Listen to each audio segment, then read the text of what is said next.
Thomas and Percy are good friends, but sometimes Percy teases Thomas about being frightened, and he doesn't like that at all. One evening he was dozing happily in the shed, but Percy wanted to talk. "Wake up, Thomas! Are you dreaming about the time that you thought I was a ghost?" "Certainly not," huffed Thomas. "Anyway, I was only pretending to be scared. I knew it was you, really." Percy went on teasing him. "I hope the guard leaves the light on for you tonight." "Why?" asked Thomas. "I quite like the dark." "Oh, really?" exclaimed Percy. "I am surprised. I always thought you were afraid of the dark. I wonder why." Thomas decided to say nothing and went to sleep instead. The next day, the Fat Controller came to see him. "I would like you to go to the harbour tonight to collect something rather unusual." "What sort of something, sir?" "Wait and see," said the Fat Controller. Meanwhile, Percy was shunting trucks in the yards. Henry arrived with his goods train. The signalman switched the points and Percy waited on the siding until Henry had steamed by. Then there was trouble. "The points are jammed," called the signalman. "I can't switch them back, Percy. The workmen will have to mend them in the morning. It's too late now." Said Percy's driver. "I'm sorry, Percy, but it looks like you're going to be staying here for the night." "But where are you going?" asked Percy. "Home for tea." Percy was speechless. He watched as the other engines puffed home to Tidmouth sheds. Nighttime came, and Percy began to feel very lonely. "Oh dear," he murmured, "it's getting dark."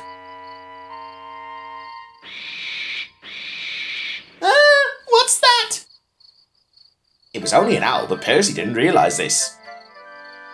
I wish Thomas was here too.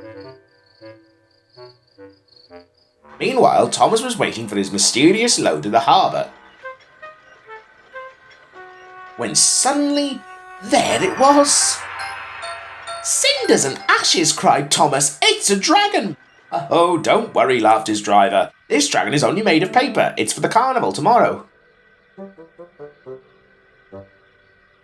Workmen lifted the dragon onto Thomas's load loader and they placed lights all around it for protection. Then Thomas set off into the misty night.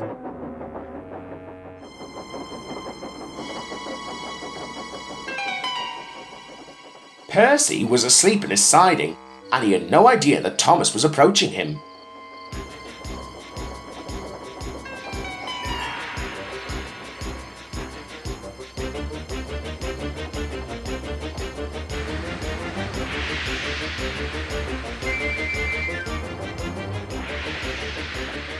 "Help!" cried Percy. "I'm not opening my eyes till my driver comes." The next morning, the points were mended and Percy puffed back to the junction. Gordon was just about to leave with the express. "You'll never guess what I saw last night." Gordon was in no mood for puzzles. "I'm a busy engine. I don't have time for your games." "I've seen a huge dragon. It was covered in lights." Gordon snorted. "You've been in the sun too long. Your dome has cracked." When the other engines heard the news, they laughed too. "Look out, Percy," puffed James, "or the dragon may gobble you up."